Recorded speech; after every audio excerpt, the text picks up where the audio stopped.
Hello and welcome to episode 33 of Bibliophile series. In this series, we go through articles and I read them and I provide my context-based understanding of them. This article is about the rise of far-right movement in Europe, in Germany, in France, in Italy. In England, we've had the right in power for the last 14 years altogether.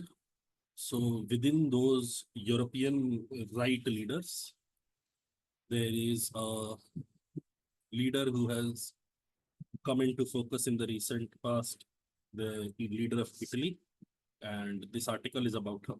Let's read. There's just one question on voting day. Do you want an Islamized Europe or a European Europe?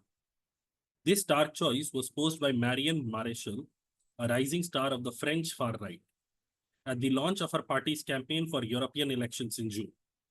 In an incendiary speech, something that flares up the emotions of the people listening. Incendiary material is something that causes fire. This is flares up the emotions. She spoke of a Europe under siege from many foreign powers and Islamist organizations profiting from anarchic immigration in their efforts at destabilization, subverting our youth, and organizing something like a fifth column in our countries and recruiting deadly jihadist soldiers. Now, this is Marianne Maréchal, a rising star of the French far right. With respect to France, you can look at it in a very key perspective. France have a football team. When they won the World Cup in 2018, at that time, majority of the team was people who had African descent, people who were majorly Muslims. At that time, we are all French. We are all French. We are all French. But as soon as it becomes convenient or politically exigent to blame outsiders, they also choose to do that. Understand, in the Second World War was based on this premise. Outsiders have come in and they have ruined the country for us and they are taking away opportunities from us. That was the primary idea based on which discrimination against Jews had started. And that is pretty much the direction in which the world is going right now.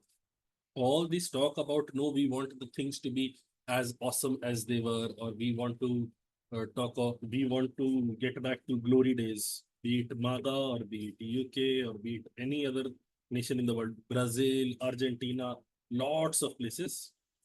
Everywhere you have similar emotions ringing. This is nothing but a subtle form of presenting racism in an alternate fashion. Xenophobia and racism have gotten their voices in the form of patriotism. Understand, fundamental, as in jingoistic patriotism has no place when it comes to the modern cosmopolitan nature of the states that we have. Yes, there are individuals who are looking to infiltrate your country and cause damage, but then painting everyone in the same brush, that is the literal definition of racism. But then it goes unnoticed because understand, deep down, a lot of human beings are racist. We all need villains. We all need villains. And a deeper analysis, a deeper introspection would lead us to understand most of the problems that are being caused to the common population is being caused by corporations, not by individuals. Yet, corporations pay money to politicians. Corporations have the ability to advertise and reach out to people via media. They never really get the blame as much as individuals. In order to combine a few people, either you need a leading idea or you need to showcase something as a villain. So showcasing outsiders like a villain, showcasing Islamists organization profiting from anarchic immigration in their efforts at destabilization and subverting our youth. If you show somebody as a villain, the group will congregate and assimilate against that villain. It will be a unified attempt. That is what is happening all over the world. Anyway, she was joined by a stream of speakers bewailing a European project hijacked by LGBTQ activists, environmental fanatics, and anti-Western ideologues. Okay, completely. And see, they will blame everything. LGBTQ activists are bad. Environmental fanatics are bad. Anti-Western ideologues are bad. Islamists are bad. Everyone is bad. The one key component that you will always see missing in this list are corporations. The corporations that don't pay their fair share in taxes, the corporations that are willing to engage in child labor in countries where labor laws are lax, the organizations that will extract as much money from you as they potentially can under the garb of, oh, inflation. Understand? One of the major causes of inflation in the recent year, last 12 months, one of the major causes of inflation was corporate greed. The primary cause for inflation was corporate greed. It had nothing to do with supply chain. Just because inflation had become a hot button issue, the companies felt it was safe. If they raised prices, the people are not going to object as much, or their behavior, or they will not get as much blame. And therefore, they got away with it. In fact, there were several earnings calls in which the executives of the companies have openly claimed inflation was a boon for us. Inflation enabled us to get greater profit margins in this cycle. Absolutely wonderful way in which corporations are operating. Anyway, yet for all the apocalyptic anger, this wasn't a call to quit European Union. So while Marian Maréchal is claiming, see, so much bad is happening in Europe, everything is wrong. It wasn't really, let's move away from European Union. Unlike UK, they're not talking of Brexit so much as we want to take control of the European Union. We want to be the ones who are in the deciding authority power seat. So that is what is being talked of here. Yet all for the apocalyptic anger, this wasn't a call to quit the European Union. While Miss Maréchal's Reconquest Party sulfurously accuses elites of orchestrating a great replacement of Christians by Muslims. Right? We need a villain. So let's blame anyone who is not like us. Let us now see Christians and Muslims, you don't call it racism, but then you don't identify Muslims as Muslims. You identify Muslim by their skin tone, by their facial hair. And this is where racism comes in wonderfully well. It seeks its own place in corridors of power. Across the continent, the aim of far right parties like hers is not to exit the bloc being the European Union, but increasingly to take it over. In her project, they have a model, Prime Minister Giorgia Meloni of Italy. And this is the female who has come into focus and has done wonderfully well as the far right spokesperson. Let's read further. Miss Meloni is already an inspiration to the European far right.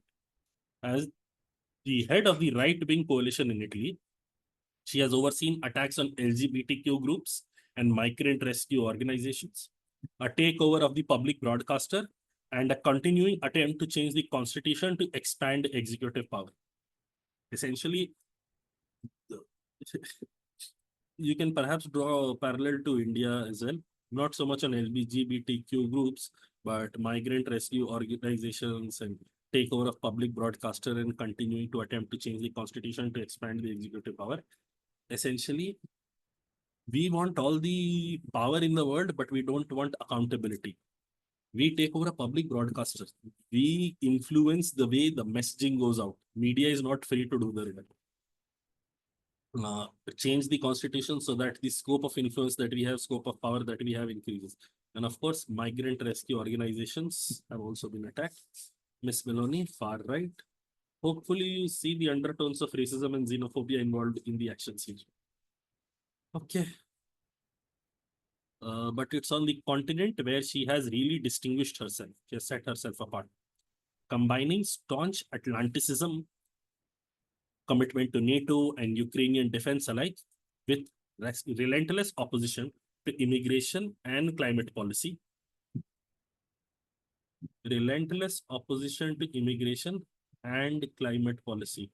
Somebody being opposed to climate policy, somebody being blind to the climate change that we are experiencing. So shocking. She has become a major force in Europe. For the European far right, poised for an advance, Miss Meloni is leading the way. Okay. Since coming to power in October 2022, Ms. Meloni has impressed many with her pragmatic approach and abandonment of her previous criticism of the European Union. In Brussels, this is where the European Union headquarters are located. In Brussels, she has developed a reputation for skillful diplomacy. She was christened the Orban Whisperer. She was named an Orban Whisperer.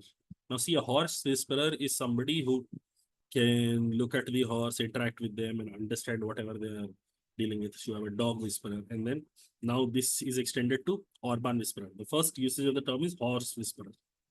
Orban Whisperer. Orban is another political figure. For example, after helping top Prime Minister Viktor Orban of Hungary out of vetoing further EU aid to Ukraine this year. So Viktor Orban did not want EU to provide further aid to Ukraine, but Ms. Meloni talked him out of that decision. But Ms. Meloni was still crucial to winning. Sorry, his change of mind didn't come without a cost. So there was some negotiation in it. The European Commission also released 10.2 billion euros or 10.8 billion of previously withheld funds for his government. But Ms. Meloni was still crucial to winning him around. So Viktor Orban, what he did was, you want to give aid to Ukraine, fine. But you also have to release 10.2 billion euros to my country, to my government. Only then can you release aid to Ukraine. So he's played a political game. He's done well. Wonderful. Such diplomatic successes has led some to suggest that Ms. Meloni is not falling in line, but actually setting the agenda. Now see, she had, prior to joining the Brussels headquartered organization, she was very anti-EU and vitriolic in her statements. But now she's not as vitriolic. She's in fact a skillful diplomat.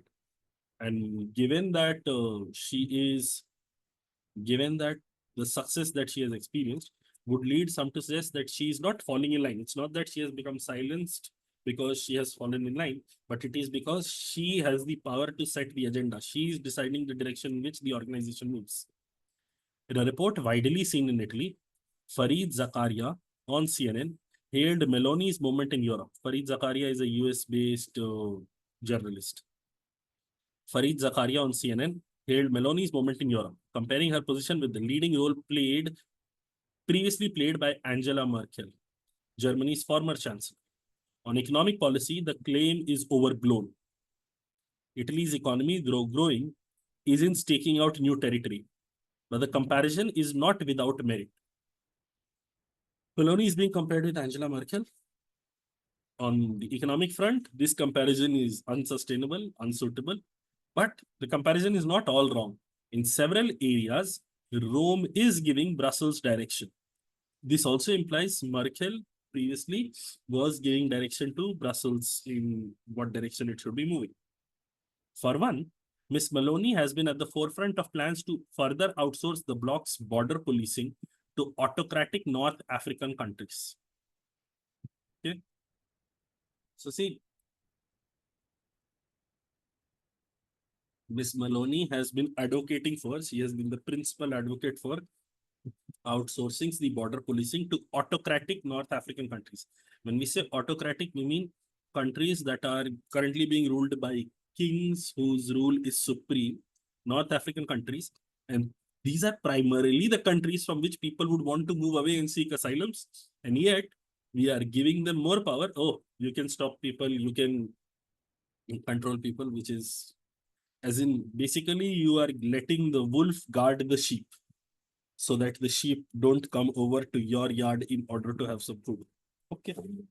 In July last year, she was in Tunisia to announce a deal to curb migration across the Mediterranean. Last month, she did the same in Egypt. Both times, she was flanked by Europe's top official and president of the Commission, Ursula von der Leyen, seems like a Belgian name, who in January gave her blessing to Ms. Meloni's broader vision of EU-Africa relations. Even as the bloc agrees on new rules for processing migrants once they reach the continent, Italy is working to ensure they don't arrive in the first place. So right now in Europe, they're deciding upon the new rules and terms and conditions under which migrants should be allowed into the continent. And Meloni, on the other hand, is looking for ways to ensure that people don't turn up at all, not by addressing their concerns, by simply putting barriers in place. It is very much like, think of it this way. Let's say you are the administrator, you're the chief administrator of a city, and you want your crime rate to go down. And what you do then is you ask the police not to write down any FIRs at all. If anybody comes to you with a complaint, you don't record it at all. Now, at the end of the month, you will see, of course, the reported crime rate will go down, but that hasn't really solved the problem. You have simply sidestepped it by ensuring a simpler mechanism for you to show to the world. So that is what is also happening here. When she's essentially empowering the autocratic nations, principally the nations from which people move away to seek asylum, you're not really resolving the migrant problem. What you are doing is subjecting those people to a terrible time so that you can claim with authority, oh, see, I have gotten this much done. Next. Miss Maloney has also been a thorn in the side of Bloc's green transition. For the migrant thing, you can still make an argument. The people who are here have the first right to use the resources. Something can be done. But green transition, oof. Somebody is opposed to climate change or climate redressal policy. There is a special place in hell for you. You will be subjected to living on this earth with its increased temperature for a long period of time. Anyway, deriding the European Green Deal, a suite of environmental legislation, as climate fundamentalism, she has consistently attempted to slow or stop green policies. Often, Italy has been alone or little supported in these efforts. But in February, Ms. Meloni was central to a vote opposing the bloc's centerpiece nature restoration law, which seeks to repair damaged ecosystems across the continent. Understand, how can you be opposed to restoring damaged ecosystems across the continent? How can you be opposed to that? And again, if you take a step back, why would Miss Meloni oppose to this? She would oppose to this because of corporation. The damage to ecosystems don't happen willy-nilly. All of a sudden, ecosystems have been damaged. That does not happen. Primary cause of pollution is corporation. Corporation setting up factories and disposing of their waste in different places. Now, corporations pay these politicians. Politicians act on behalf of the corporations. Lobbying happens and all sorts of fun things happen. And then the politicians work for their masters. They work for the people who pay them. And therefore, the common man feels left out. Okay. Tellingly, Miss Meloni was joined in that vote by another center-right European People's Party.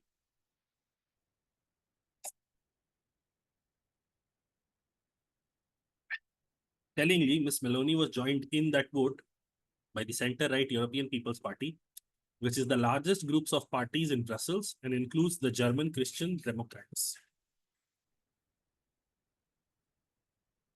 German Christian Democrats.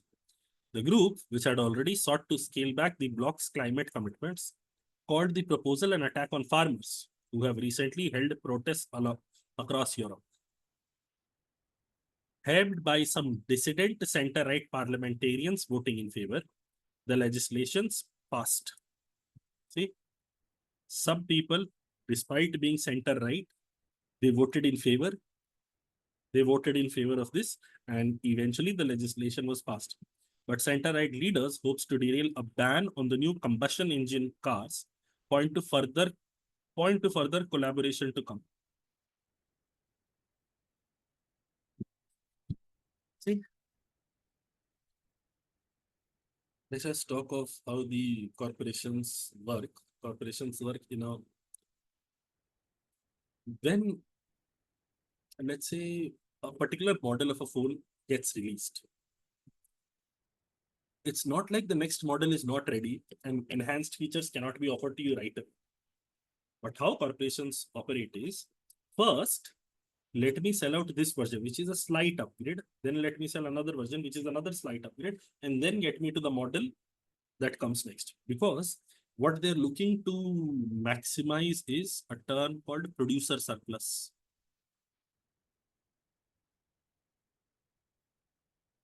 Which is also why you would see phones, when they come out, they are at their highest price point. But with passage of time, the prices of the phones drop. Prices of the phones drop. They are still making profit at this level, but they sell it at this level not because this is the fair market value, because they want to maximize producer surplus. They want to take more and more profit. Now, this understanding of what producer surplus is, turn that over to the car segment. Turn that over to the car segment. All the automobile manufacturers, most of the automobile manufacturers have more than enough cash reserves that if they wanted, they can invest a lot in R&D. They can invest a lot in developing affordable electric cars and an ecosystem around it. But right now, they see the people are willing to buy fossil fuel based cars and there is profit to be extracted there. So for the time being, they want to offer only fossil fuel based cars, or at least primarily fossil fuel based cars, because there is still profit to be extracted there. Once that becomes unprofitable, once that becomes unsustainable, either because the resources are no longer there or the government regulations make it prohibitively expensive to sell fossil fuel based cars, then they will switch to electronic cars. They will switch to not electronic, electric cars. But until that time, let me try to derive as much value as I can. And therefore, new combustion engine cars derail a ban on new combustion engine cars, point to further collaboration to come. Okay. Aye. Let's go. Polls ahead of June's elections suggest that a center to far right forces are on course to win around 50% of seats in parliament. For many on the hard right, this offers a chance to end the grand coalition of socialists and Christian Democrats that has historically dominated European politics, and instead create a right-wing alliance that would hold the top jobs. In practice, such cooperation is difficult. Center-right leaders say they will only ally with pro-EU, pro-NATO, pro-Ukraine, and pro-rule of law parties. That rules out a decent portion of Europe's far-right parties, at least for now. It does, however, allow for a full embrace of Miss Meloni. More radical forces, following Miss Meloni's example, are recalibrating. In Marine Le Pen's national rally in France, this must be another politician from France. Previously, we had Marianne Maréchal, and here we have Marine Le Pen's national rally in France. Top figures are walking back their previous NATO critical stances and distancing themselves from the more intransigent alternative for Germany. Mr. Orban, long a black sheep in European affairs. Mr. Orban is wonderful. Viktor Orban has done. Go and watch a Jon Stewart episode on Viktor Orban. He is a fun character. Mr. Orban, long black sheep of the European affairs, because a lot of what happens in his country is not above board, is also looking to break out of isolation before Hungary takes over the bloc's presidency in July. He claims he will join the European Conservatives and Reformists, the group led by Ms. Meloni. After June's election, a reportedly welcome prospect for the group, even if Mr. Orban's softness on Russia could be a stumbling block. Mr. Orban is in favor of Russia. It is perhaps also indicated by the fact that he was opposed to providing aid to Ukraine. Ms. Meloni's group, dominated by her Brothers of Italy party and Poland's Law and Justice, isn't the only European home to far-right forces. There's also the Identity and Democracy group, which focuses France's National Rally and Italy's League Party. The relations between the two groups aren't always harmonious.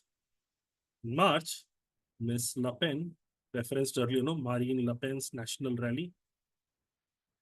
Miss Le Pen sharply accused Miss Maloney of planning to re-elect Miss von der Leyen as the head of the commission. Miss von der Leyen was there, here, mentioned here. Ursula von der Leyen.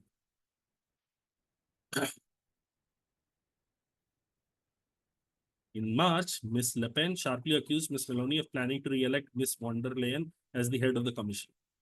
Matteo Salvini, the leader of the League, insists that the right-wingers should refuse to work with centrists. एक तो this centrist norm is so easily manipulatable, especially when you have control over media. You take all decisions in favor of corporates and you are called a centrist. You take decisions in favor of the population and you are called a radical leftist. Okay. Anyway, even so, polls suggest that the two groups will together win around a quarter of seats. Two groups being France's National Rally and Italy's League Party, leaving the far right with much more sway no matter who takes the top job.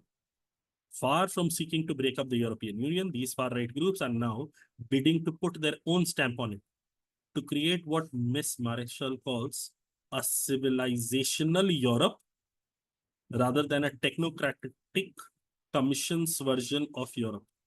Miss Meloni, for her part, seems convinced the two can go together. Okay, I've given you a lot of bias on the article from my end. Far right is weird, far left is also weird, centrist is also weird. Basically, all politicians are weird because when you dig deep, for every politician, you will find something circumspect. Most of their decisions are not in favor of their constituents, it is in favor of their donors. Anyway, the length of the article was 1,112 words. There were 55 sentences. Grade level wise, this is 12.01. There is a little out of text context that you need to have in order to correctly identify who are the people and what exactly has been referenced. But beyond that, it's not a very difficult, as in this very well could be a cat RC passage. It is not very simple. It is not very difficult. This could very well be a cat RC passage. The reading score was 45.26, which means it was difficult to read. Absolutely wonderful. And that will be all for this article, this episode. See you again in the next one. Have fun.